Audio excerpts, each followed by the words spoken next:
La fistule anale de Louis XIV est à l'origine de l'hymne britannique. En 1686, Louis XIV souffre d'une fistule anale, sans doute causée par une hygiène douteuse et une alimentation peu saine. Le roi Soleil souffre le martyre. Officiellement, on dit qu'il souffre d'une tumeur à la cuisse. La santé de Louis XIV inquiète pour autant. Après maintes tentatives de soins plus ou moins efficaces, le roi doit se résoudre à être opéré. Sauf que cette opération n'a jamais été réalisée. Elle est hasardeuse et dangereuse et effectuée sans anesthésie. Le chirurgien du roi, Félix, doit s'entraîner.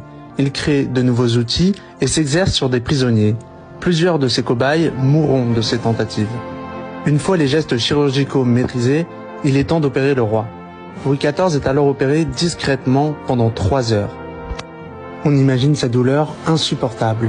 Mais dès le lendemain, on annonce la guérison du roi. Madame de Brinon serait à l'origine d'un poème intitulé « Grand Dieu sauve le roi » pour souhaiter bon rétablissement à Louis XIV. Jean-Baptiste Lully, le compositeur attitré du roi, met en musique ce poème. En 1714, le compositeur allemand Georg Händel est en visite à Paris, soit 30 ans après les événements. Il entend cette musique et la rapporte en Angleterre, où il vit.